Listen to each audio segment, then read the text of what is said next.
What's up everyone, Riley back for another video. Today we're going to dive into the first entry in one of my all-time favorite franchises, Mass Effect. But I haven't actually played the Mass Effect trilogy in about a decade, so we're going to take a look at how it's aged over time and whether it still holds up in the current gaming landscape, or are my memories of Mass Effect just the cruel hallucinations crafted by nostalgia? First, let's talk about the RPG elements of Mass Effect 1. This game is filled with different choices that have an impact on the story and how your character progresses. The leveling system is deep, allowing you to upgrade your skills, weapons, and armor to suit your playstyle. That being said, I did find that the game gives you way too much money for completing missions, and it quickly allows you to buy the best of everything. This is an issue I see in a lot of RPGs, unfortunately, and it results in side missions overall feeling pointless to complete. That being said, the game forces you to make tough decisions along the way, like which characters to take on missions and which to leave behind.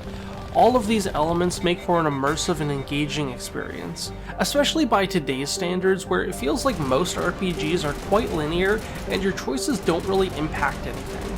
Playing Mass Effect 1 again made me realize how modern games have shifted to pushing the envelope in regards to flashy graphics or smooth combat, but have completely forgotten about one of the most enjoyable parts of an RPG. Crafting a character with a unique personality, seeing how the world reacts to that character. The Paragon system still holds up as one of my favorite ways to measure a character's good and bad deeds, and I wish we saw more modern games take a deep dive into this aspect of an RPG. However, where Mass Effect 1 shows its age is in its clunky controls and UI. The game's combat can feel slow and unresponsive compared to newer titles.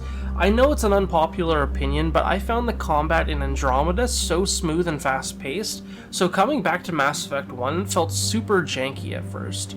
Whilst I appreciate the ability to control your teammates' abilities and who they're aimed at, having to go into the UI each time you want to do so really slowed down combat and ruined immersion a bit.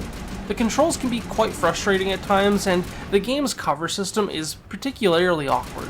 The UI is somewhat outdated as well, with a lot of information crammed onto the screen, which can be overwhelming when you're starting out, especially in comparison to Andromeda, which I had just recently completed. Now, as someone who works as a background artist, the environments in Mass Effect 1 were one of my biggest complaints.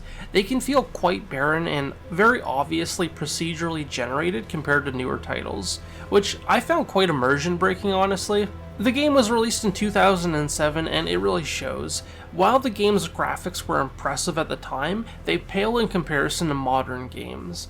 When I replayed this game, I did so on the remaster, and while textures and models were improved, the environments definitely weren't touched outside of texture work. The game's locations are often repetitive and can lack detail, which can make them feel less engaging than more recent titles. But environments are only a single aspect of an RPG. The most important part would easily be the characters, and thankfully Mass Effect 1 lives up to my memory's expectations.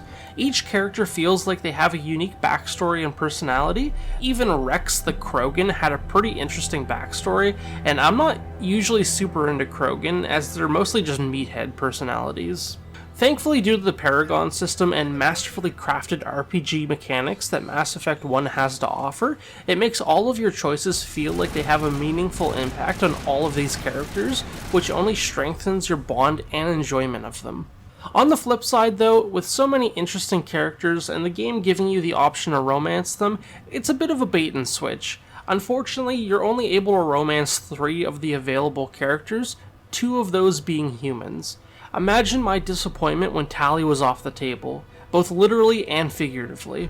This is definitely a big negative in my eyes, as there's only a fraction of the team you can actually grow your bond with outside of casual banter. I was also reminded why BioWare became such a famous studio, as the writing and plot setup was amazing.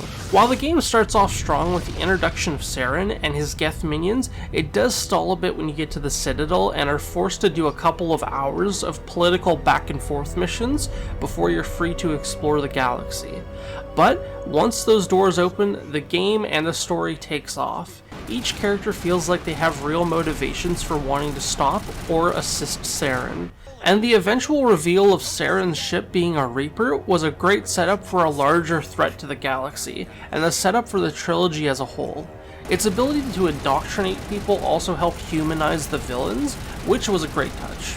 Not to mention the final boss fight against Saren was really neat, fighting off both the Geth and Saren as he flies around on his little hover pad thing, then having a second phase where he acts more like one of those Geth hoppers was something I wasn't expecting. And the final cinematic where your fleet takes down Saren's Reaper was an overall great way to wrap up the game. So, despite its age, Mass Effect 1 still holds up as a great RPG with deep and engaging story. Its choices and leveling system make for a memorable experience that is still worth playing today. However, the game's clunky controls and UI, as well as its somewhat barren environments, do show their age. While these elements may be a turnoff for some players, they shouldn't detract from the game's overall quality. Mass Effect 1 is a classic for a reason, and it's a must-play for any RPG fan. For all of these reasons, I would give Mass Effect 1 an overall ranking of A-.